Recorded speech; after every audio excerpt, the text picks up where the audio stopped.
let's go ahead and face some facts here. When we were young, we didn't run to Christ. Just like that verse in the Bible that says, if a man says he has no sin, he's a liar. Well, guess what? If we say we ran to Christ, that's the first thing we did in our lives. We're lying. We didn't. The world was too big, too vast. See, in my life, it was almost like when I was confronted with that question, it was like, oh boy, choice time. I give up all the exploration I could do in the world to be highly disciplined, because you think you have to give up so much.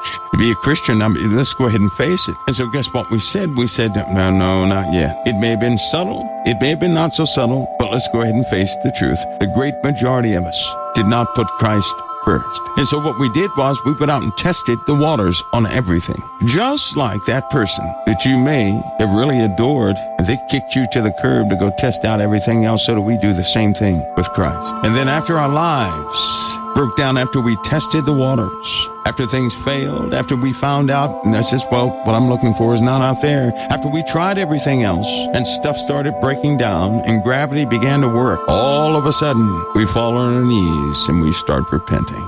But unlike us, with a person who would do us like that in our lives, Christ never once looked upon us with disgust, with anger, or anything. It's almost like, if you really think about that, it's like the Lord has pushed himself aside, making room only for us. And he said, come in. And he made us number one.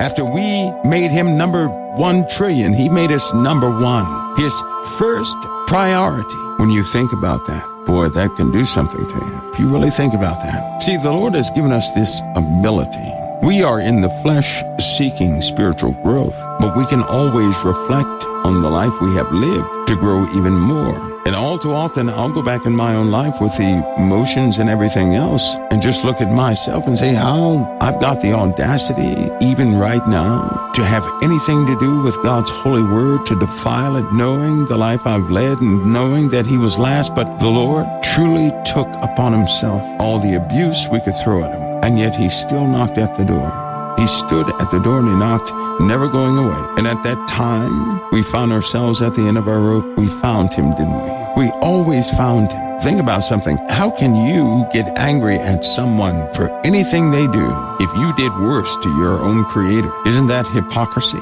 There is nothing anybody could ever do to me that I didn't do much, much worse to my creator by putting him last when he always put me first. Because I think that way. I do not agree with leadership concepts and the way the world works and the damage it causes. See, I don't subscribe to their earthly views. You know what their earthly view is? Anybody who's ever gone to the Army War College, studied any type of tactical tuition, you understand that a price must be paid, and that's called an acceptable price. How can a price be acceptable when we can choose not to have a person killed, murdered, ignored, starved to death, slowly torn to pieces by this, that, and the other? But see, that's what people are agreeing to do now. They do it because of their own ego. Ego is driving what you're seeing in the world. And it just so happens to be one of the stages of man before the great change. I'll call it the great invite. Because every single society in history, after generations of growth, they had become mentally strong in specific ways. They also became bored with exploration. They became bored with their own technology. They became bored and not trusting of governments. When man becomes untrusting of its leadership, man begins to instantly seek something else. This is what the entire world is doing. I don't know if you're taking notice. The entire world right now is seeking alternatives, and their trust is certainly not in what it used to be in. Now, there's a generation that was loyal to the establishment or the home environment. But you guys remember when the home was attacked, when families were attacked? Do you remember back in the 80s? It really took off in the 80s when single families began to exist. See, if that was a transition period between the time when everybody sat at the dinner table to a time where nobody sits at a dinner table. That was a transition when the family unit was strong and they had weekend outings that used to drive commerce in certain ways, but all that went away. Technology opened up the borders. People began to compare themselves. A hunger came, and then media came out. When media came out, the old stories became boring. Everybody liked excitement through sci-fi, through stories of wonderment, and creativity drove an ideology and a thirst to know what was beyond what everybody could see. until we get to this very day, where most people have a thirst for the beyond. But it's also happened in every single civilization on the face of the earth. The same steps, as you conversate with younger kids and you really pick their minds, what they're seeing is, one kid explained it like this at 10 years old. These older people, they're fighting each other over old things, and it's time for them to go away. Another kid says, well, they're angry. Most of them say they're angry at one another, but they're going to go away. They just keep saying they're going to go away. They're going to go away. These kids think of these folks who do such things as being in the way. Now, what progress looks like to them, I don't know, but they seem to be, they're also, I hate to say this, but a great many of them are devoid of the concept of Christ. They're disconnected from Christ. They're purely connected into logic, into all sorts of things, but they're disconnected from Christ, though they are full of love. Now, when you find a child that's full of love, they will blow your mind. But a lot of them are devoid of a passion behind that, but they do have a lot of love. It's somewhat twisted. Now, hear me on this. I'll say it one more time. As far as Christ is concerned, it's almost like they're devoid of it. But within them, they have a lot of compassion and a lot of love. It's going to cause a problem. That's a change in paradigms, for real. And it looks like the old world is falling apart, and people are desperately trying to prop it up, and it's falling apart. The new is coming in anyway. It's kind of like a flower. A flower is so beautiful in its prime, but as it continues to exist, it will age. The petals will fall. It will be stripped bare. It'll eventually turn back into the dust it came from to feed the newer generation of plants. It will have served its purpose. Time will have moved on. Before the fall of kingdoms, they described their children as disobedient, arrogant, very smart, very loving, very disconnected from principles and values that they had in a very strange way. It's not that they didn't have principles and values. It's that their principles and values were just so foreign to their parents. The way they cared for one another was almost like a code language that nobody else could figure out but them. Their concepts far beyond what anybody else had. And you know what? I see that generation today. It's like they always come prior to the end of kingdoms, prior to the end of another cycle of man, except this time. I believe in history, this time is the kaput time. It is the time when we're not going through another process of birth, but we're about to be delivered. I strongly believe that. The earth, being the womb, is going to respond to man's mental displacements. They're not interested in what most are interested in. I don't know if you've taken notice of the biological processes of birth, a simple thing like birth, and apply that to the world, and you can actually see the outcome of things based upon that. It's a very consistent pattern followed, whether people realize that or not, but the outcome is always the same. Always the same. It never deviates. And this is through generation to generation. In the last 400 years, we have made such strides, but it's all coming to a close. And then you see the close of life itself. Before the flood, something happened. And before that time, this world was very odd for a reason. But humanity has gone through such stages. You can't help but to think about these stages in a very strange way, because at the end of all these stages, in Egypt, in Noah's time, the same thing happened. There was a spiritual element that came in while men were unaware. When men were in a stupor, in other words, when men couldn't figure it out, when they couldn't solve it, when they were so self-absorbed with the problems they had themselves, they had become desperate and inviting of something they didn't know about. And when they invited that thing through curiosity, through a desire to see more, they came. And when they came, they wreaked havoc, cultivating notable people. Now, to have people of renown in the earth, they have to do renowned things, well-known things. To do well-known things or great things, you have to be in a great resistive time. Look at the world you're living in. The entire world right now is stuck.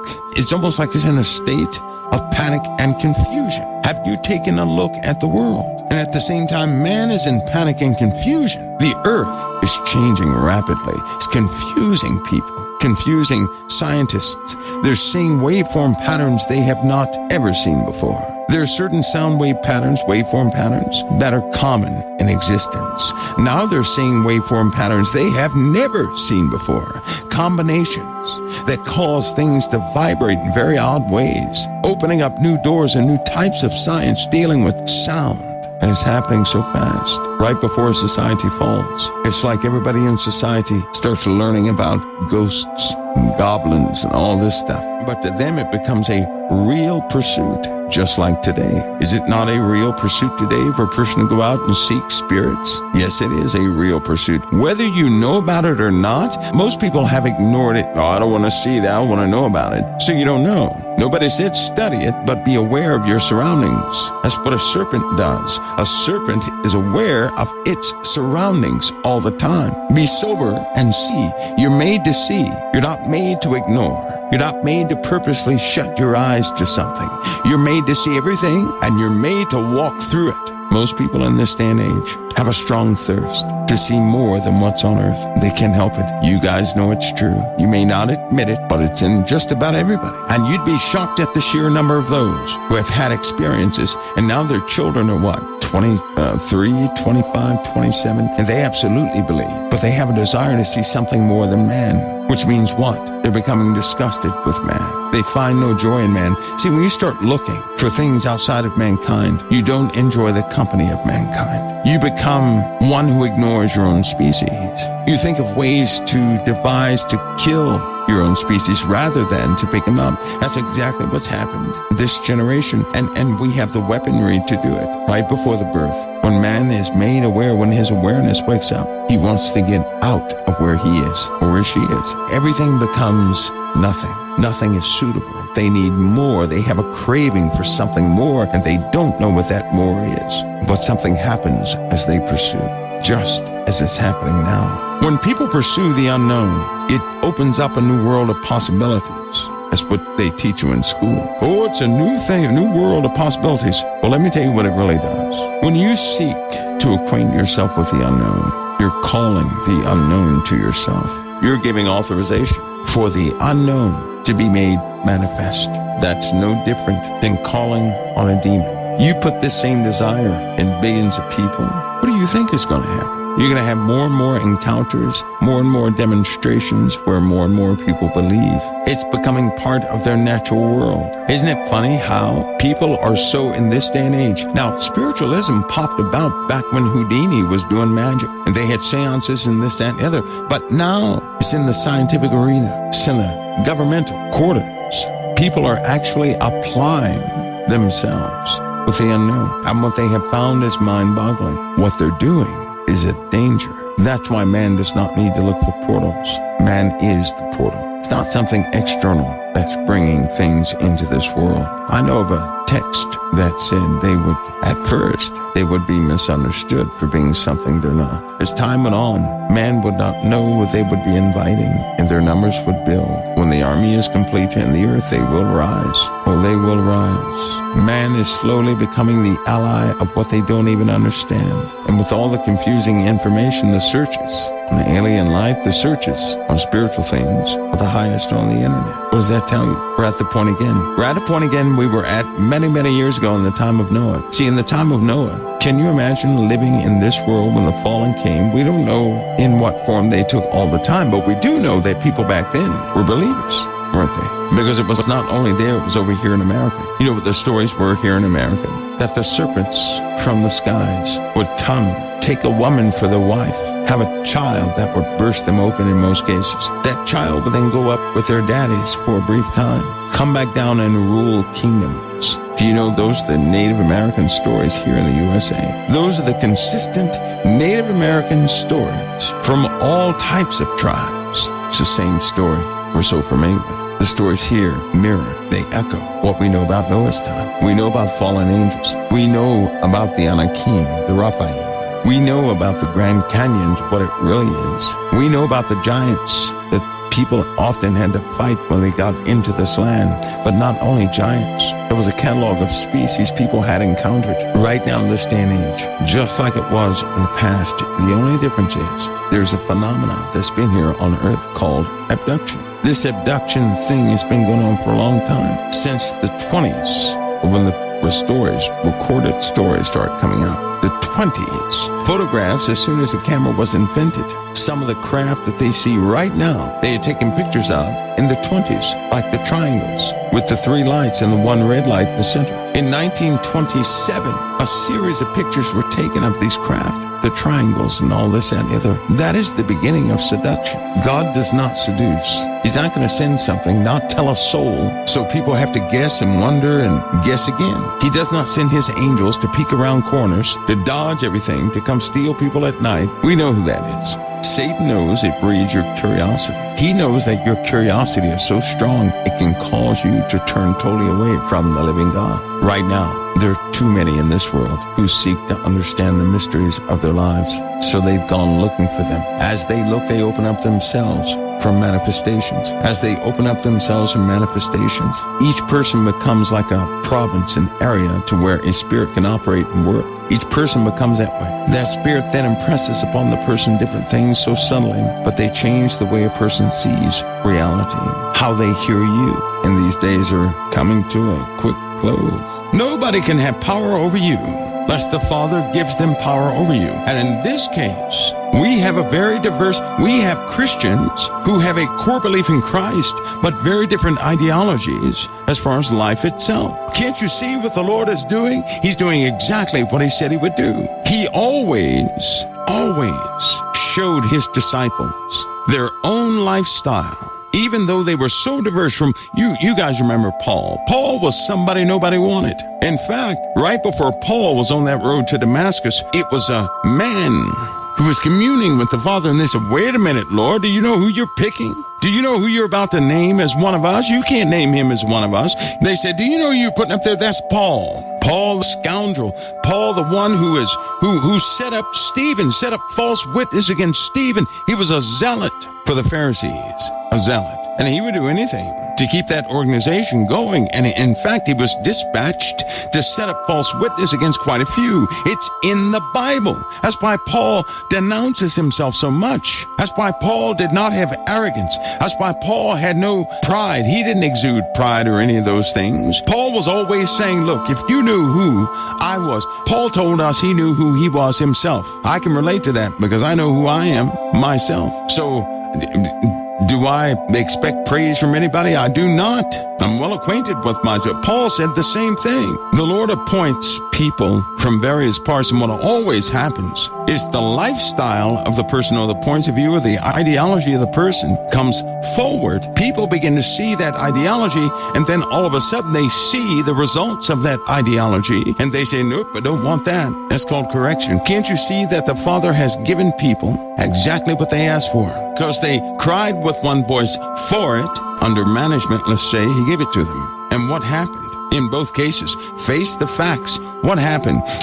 See, I'm not in the business of making excuses for leaders. What happened? It doesn't mean they're bad leaders. It means that the church is divided on how they live their lives, and their ideologies are severely divided. That's what it means. Just like the Bible said it would be. And then the Lord said he would do what? He would gather together his elect from the four corners of the earth. Now, he wouldn't have to gather them if they were already of one mind, one soul, one heart, one spirit. He wouldn't have to gather them together. They would already be together. They would already be networked one with another. Now, I remember back in the 80s, churches started going up all over the place. You'd look at a neighborhood, one church would go up, then another church would go up to try to outdo that church, and a year later, some other church would go up. All these churches went up. None of the churches talked to each other. All of them in competition. Do you really think the Father was pleased with that? You get to this present day and people have an issue with submission. I do not. But what do you see out of many people these days? They think they have the most important thing that everybody needs to hear. They could care less about whoever else is preaching the Word of God. See, I don't believe that. I don't work like that because I know this. If God can use me to get the Word out, he can use anybody. If he took that mule and made that mule speak, that's the reason I'm up here. So because of that, it doesn't have to come from me. See, in my life, it's important that somebody receives the gospel. It does not have to come from me because I realize that. I'm not pressing for to compete with somebody else. But what do you see in this day and age? Competition, competition, competition, competition. On occasion, you see good people. I can see good people. I like the ones who will give credit where credit's due. I like the ones who will love a person for what they're doing for Christ, and they set everything aside. You may criticize them. I do not. I will not criticize them because they put the Lord first. I know we have different lifestyles,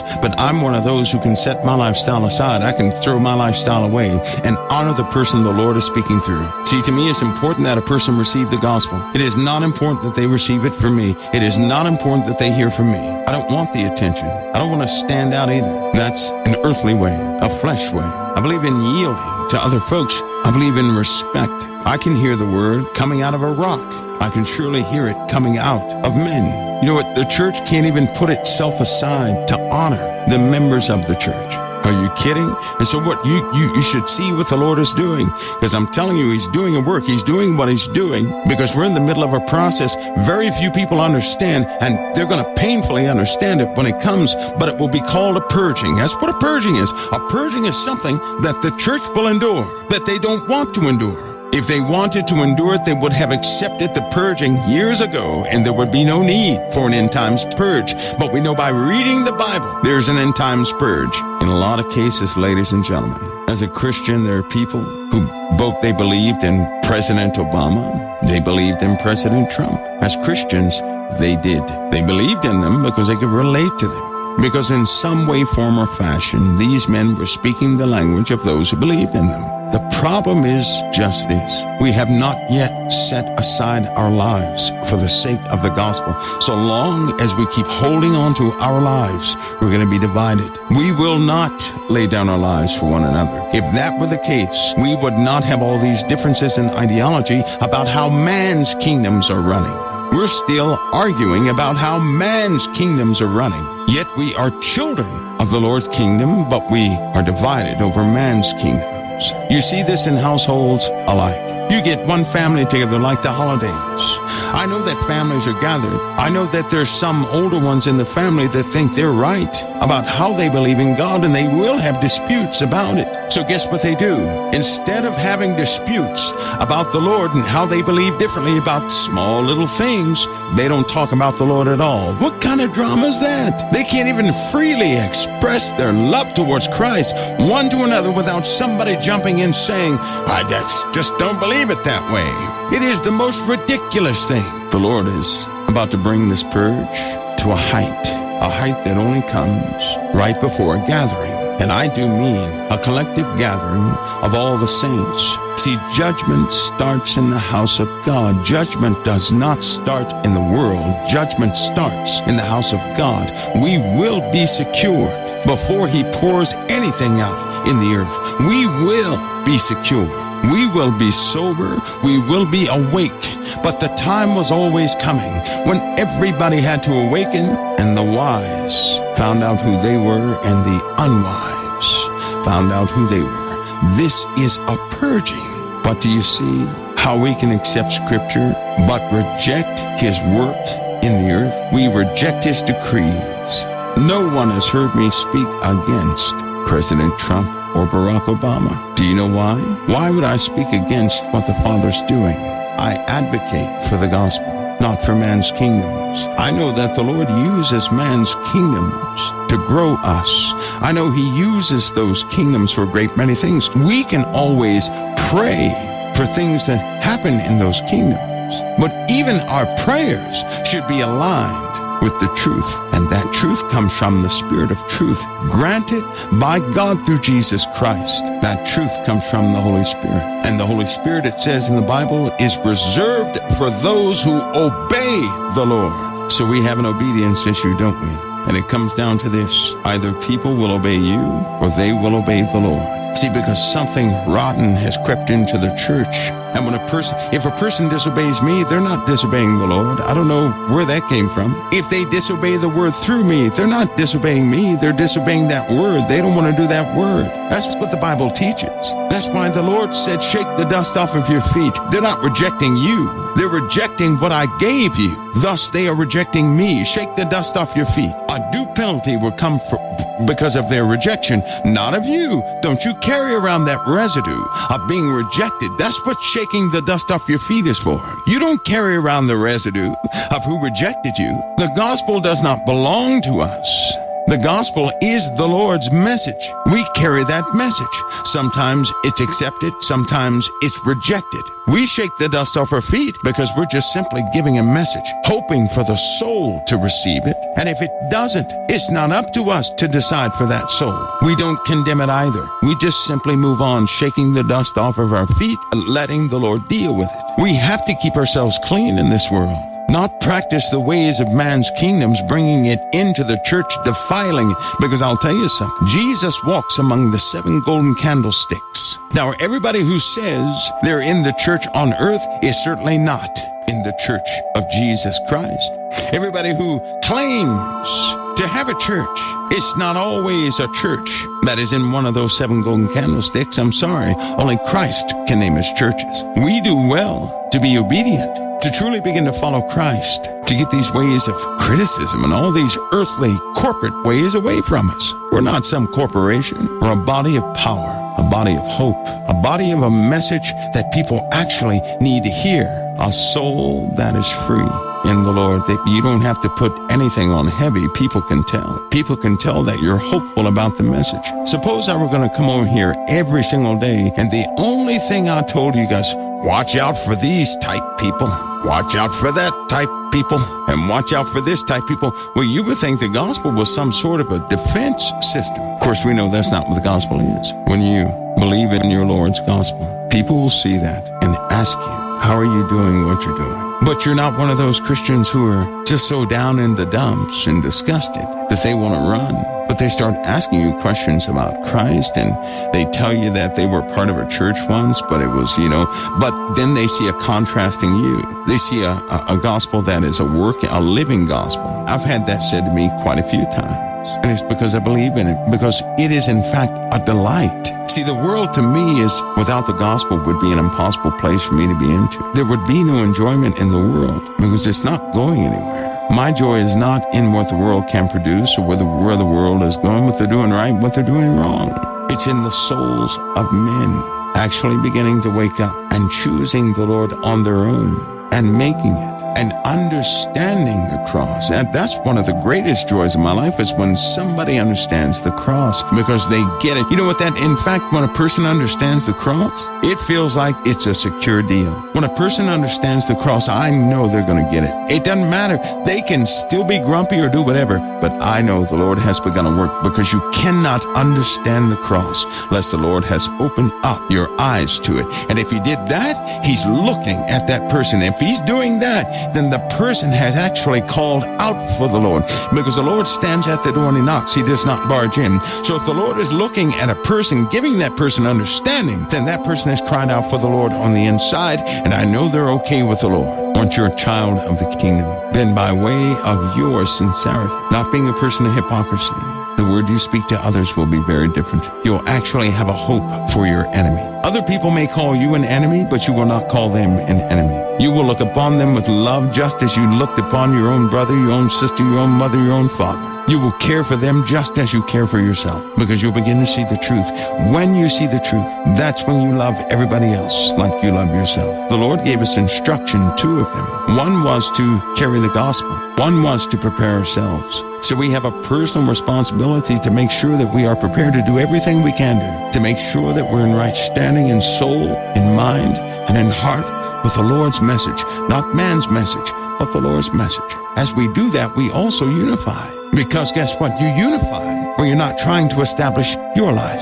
If all of us were trying to establish our own individual lives, we would not have unity. But more and more every day, many of you are changing. There's great evidence of that. As a result of that, your personal life is changing. See, at first, some people thought the change was everything going right. That's not the change. In fact, when the change comes, you never expect everything to go right. Your hope is redirected in an area of eternity, not a temporal area. Not some area that's going to be burned up with the earth. Your concerns change to eternal concerns.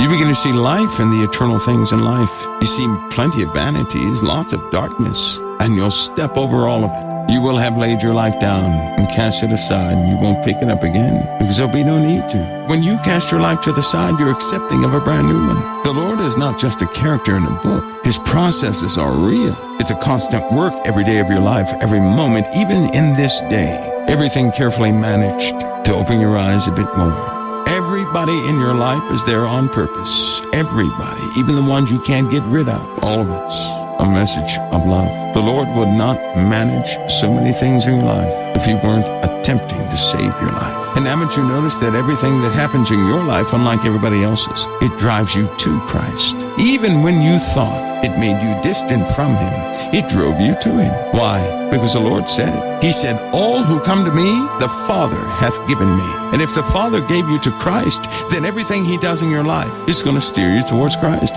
He's not forcing you. He set you up with choices. But in the heart of hearts of your heart of hearts, you're choosing Christ. He never forced you. He's bringing out that choice, making it. No, Satan can't stand it when you choose Christ because he loses power over how you see the world. One of Satan's greatest powers is his ability to make you see what he wants you to see. Just like a person who tells a story can implant a vision in your mind, so can Satan do the same thing through his stories. Yet the Lord, with a portion of the effort, has gotten you this far without ever forcing you, without ever manipulating you, but by simply calling.